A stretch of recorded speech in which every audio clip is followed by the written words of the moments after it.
night. Duke basketball back to business, 78-57 for the Duke Blue Devils at home against Cal. Look, I'm not going to sit here and act like it's the most important thing. They didn't cover the number, okay? They didn't cover the number. They won, they didn't cover. But still obviously a resounding win, T.O. What was the freaking number? Just your 23.5. I mean, as it should have been, right? I mean, come on, it's Cal basketball. They're going across country. It needs to be a big number here. But again, we'll do that. We'll have that discussion later.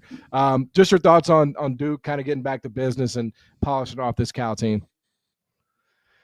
Cooper Flagg went for 27, 5, and 3. 3 steals. I'm sitting there watching him, and not many people just move like that. Like Brandon Miller, who I have had the privilege of seeing over the last 2 seasons with the Charlotte Hornets, like he's really, really athletic.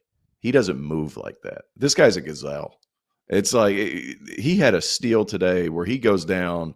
I think he took 2 dribbles from the time he stole it and then ended up doing a backwards dunk where he just brought it down below his waistline and just casually threw it in. He just moves different. And I hate when people say that all the time because it takes the validity out of the words.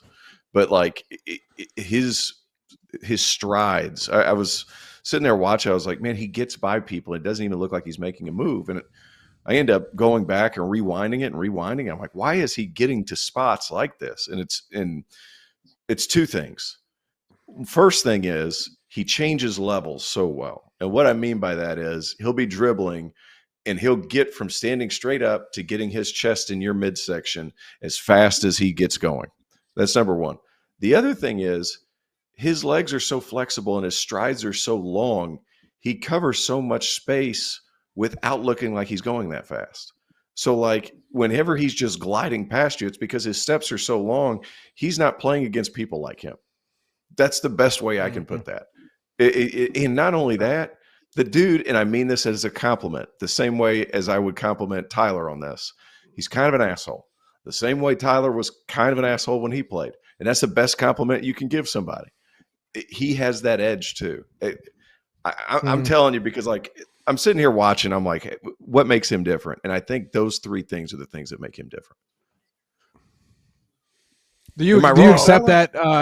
Do you accept that moniker? By the way, do you accept that you were an asshole on the court? I thought you were always just a sweetheart. Yeah, hey T.O., I really appreciate that, man. You made me feel good with that. I take a lot of pride in being an asshole too. And here's a real thing: is Cal's not going to test Duke. They're too talented. They're too big and too athletic. And listen, I tune into the games and the Duke games, and they are fun to watch. I mean, they play hard. And there's one kid, the Maluwatch kid. I just think that he gets overlooked because of Cooper Flagg's, like, his abilities. And, I'll just join in with everybody else in his greatness and his aura. Maluwatch gets overlooked. And I think Maluwatch is actually going to be a great pro. I think he has length. He has soft touch, and he hasn't been playing the game that long. His ceiling is going to be high. And when I was at Cameron for the UNC game, which was a tough one for all Tar Heels, you don't really get a good idea of how long Duke is until you see them in person. I mean, they are big at about every position. And when you have a team that has that length, they have the ability to contest about every shot, and nothing comes easy at times. I just think that Duke's a much better team than I anticipated as well, even though everyone hyped them up and has already put them in Springfield. I mean, they're a very impressive team, and they deserve all the credit. I thought you were going to give us Cooper Flagg's Riz. I thought you were going to drop a Riz in there. You got aura, greatness, Riz. He just surprises me every day, T.O. I'm not one to judge another man's Riz, but he is right when it comes to he is right when it comes to their collective size. Man, they're huge. Right.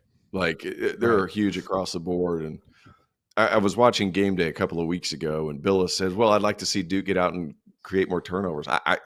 And I have a lot of respect for Jay Billis. I wasn't sure I agreed with that because they are so big. You have to play so far over the top of them that it makes it really hard to score on them, even when you're not turning it over. So like you're having to hit some contested shots. And not only that, if you do get inside 8 feet, they're good enough and athletic enough they can chest you up. And then you have the help side coming over the back. So like you have Malowatch coming over the back who's got like a 7'9" wingspan. You have Cooper Flagg who's freaking bird, like just flying all over the place, blocking and erasing shots. Like it's amazing. And then you bring in Malik Brown off the bench. Yeah. So like the length and the ability to keep you in front is what makes me so confident that Duke's going to make it so far in the tournament, because they don't rely on creating turnovers. They rely on steady, sound defense. And if you're going to hit shots, you're going to hit some tough ones, because that defensive versatility of what they can do. Say the other team doesn't have a big, which is what we've seen with Purdue a few years ago, where they lost to St. Peter's because St. Peter's just had 5 small dudes that they were all shooting and they were pinning down Zach Edey. Like if you want to do that against Duke, they could just take Malowatch out of the game and then put Malik at the 5, and then you're just switching everything. So like their ability to defend and then having the best player on the court every night, I think Duke's, I'm not going to say shoe in. I'm not saying it.